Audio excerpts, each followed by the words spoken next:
एक छोटा सा गांव था।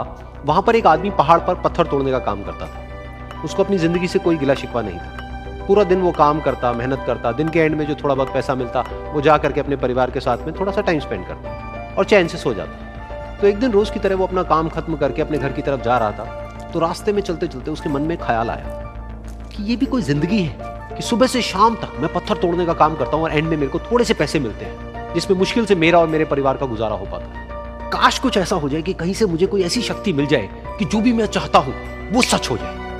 वो अपने घर पर गया, उसने खाना खाया, लेकिन उसका ध्यान खाने की तरफ नहीं था। उसके दिमाग में यही ख्याल चल रहा था। उसके बाद में वो यही सोचते सोचते सो गया। फिर नींद आने के कुछ देर बाद उसको एक सपना आया। सपने में उसने देखा कि रोज की तरह वो अपना काम खत्म करके अपने घर लौट रहा था।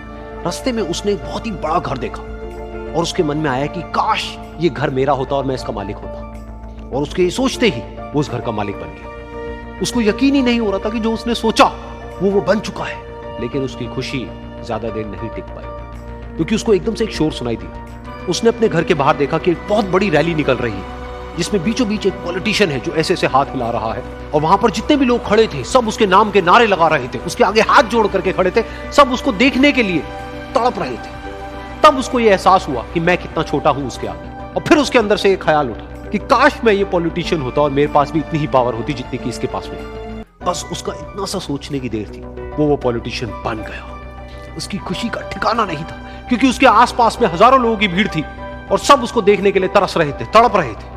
लेकिन उसकी ये खुशी भी ज्यादा देर नहीं टिक पाई। धूप बहुत ही तेज थी और उस पॉलिटिशियन को आदत नहीं थी इतनी गर्मी में रहने की। तो उस धूप की वजह से उसको चक्कर आ गए और वो बेहोश होकर के गिर गया। फिर उसको एहसास हुआ कि ये पॉलिटिशियन सबसे ताकतवर नहीं है, ये जो सूरज है ये सबसे ताकतवर है। और उसके मन में आया कि काश मैं ये सूरज बन जाऊं तो मेरे आगे कोई नहीं टिक पाएगा। और उसका इतना सा सोचने की देर थी और वो सूरज बन गया। और वो खुशी से पागल हो गया, क्योंकि पूरी दुनिया को वो ही रोशन कर रहा था और पूरी दुनिया में ऐसा कोई नहीं था जो कि उसकी रोशनी को रोक सके। लेकिन उसकी ये खुशी भी ज्यादा देर टिक नहीं पाई, क्योंकि कुछ ही देर बाद आसमान में कुछ काले बादल आए जिन्होंने कि उस सूरज की रोशनी को रोक दिया। फिर उसको यह एहसास हुआ कि इस दुनिया में ऐसा भी कोई है जिसमें दम है उसकी रोशनी को रोकने का। और उसके मन में एक ख्याल उठा कि काश मैं वो बादल बन जाऊं।